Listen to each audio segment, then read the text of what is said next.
Penplusbytes to launch this tool. I'm very glad about this German-Guinean cooperation. I'm excited that we managed to get the funds for this from the Foreign Office. And also very excited to see how many people will use this tool and to get a little bit of a feeling. But technically, people would vote if they followed the outcome of this tool. But with this, I wish everybody a wonderful program still, and thank you all again. Have a good day. Deterioration in living conditions over this past, particularly these past 8 years. The cost of living is risen. It's become very difficult particularly for the young ones. The labor market entrance per year, the number of people who enter the labor market every year has grown exponentially. Unemployment has become one of the biggest problems that we have. In the past, if you completed school, the transition period between school and work used to be an average of 2.5, 3 years. Now it's an average of 4.4 years. If you finish education, particularly if you finish tertiary education, you're likely to be home for 4 years before a little more than 4 years before you find work. And therefore, employment, or if you like, unemployment, is a core issue. As we were mentioning, there's a huge youth bulge where many of our youth can't find jobs. And there's no way you can respond to that if you maintain the current system. And it's on account of that we have introduced the 24-hour economy policy to respond to that. It will create jobs, and there will be derivative jobs as well. But we can go into detail on that one later. And it's fair to say that that's your biggest selling point in this manifesto now, the 24-hour economy. Exactly. We've seen numerous advertisements online, on mainstream media. But how does it directly address the problems that you've identified? Well, you would notice, in fact, as I mentioned, we had engagement with a number of communities of interest, particularly industry.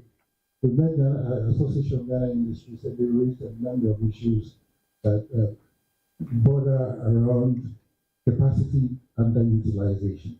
And this is resulted from the rack of taxes that have been imposed on them, input costs, high labor costs, and therefore they are unable, particularly the cost of electricity and other inputs, they are unable to produce at a certain level of capacity. Now there's excess that is available. If you can assist them, change the policy mix, and assist them to be able to increase productivity and production, to create opportunities for people to get additional jobs, particularly for the youth. And that's why our flagship policy still remains a core transformational policy, transforming the structure of the economy and increasing output. Thank you very much, and a good morning to all our viewers. Well, for us as the NPP, the mantra of our manifesto has been both solutions. First is learning or picking up from where we have come from 2017 to date. And if the NPP has anything to show for, is to say that whatever we commit ourselves to, we are ready to do it, and we have done so before. Pre-SHS, for instance, is something that we have been championing since 2008. Right in 2017, when we picked leadership, we implemented pre-SHS, and as I speak to you today, there are over 5 million Ghanaian students being beneficiaries. Going into this election, the NPP is promising the youth of this country a number of things. And I give credit to my political party, because this platform is a very big platform. But then when the invitation was extended, my party says that for us it's a youth agenda, so go and represent us on this particular conversation. The first thing that the NPP is saying is that we are going to train 1 million young Ghanaian people in the area of information technology, the new face of the world. In doing this, we are saying that Ghana, just like India and all the emerging countries, can be a hub for information technology outsourcing. Google and the likes were all willing to open up offices in this country, but you've also got to have the human capacity, you've got to have the ability to have people who are able to grab onto the opportunities that the world is opening up for. That aside, the NPP is saying that we are committing $100 million towards a fintech growth initiative.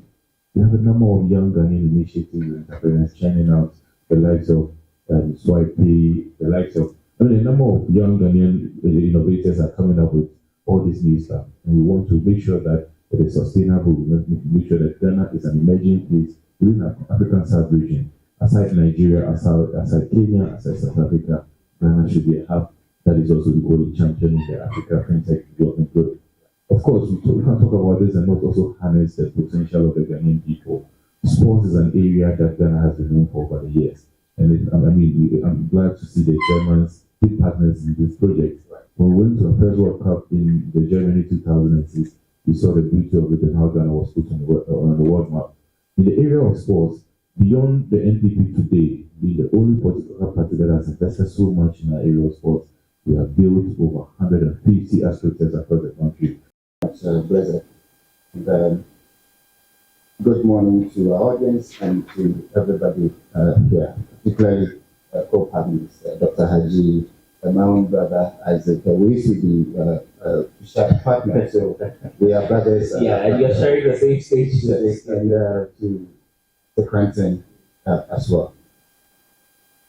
The movement for change is set up with one major objective, and that is to topple the duopoly.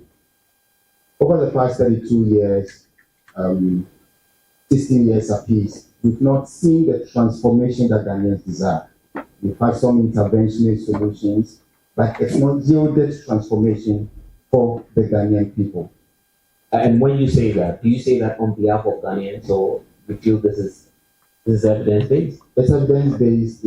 I say that on behalf of Ghanaians. The data suggests so. Multinational institutions that gather data, they've said we've not seen transformation. Now, when transformation happens, all right, it is evident.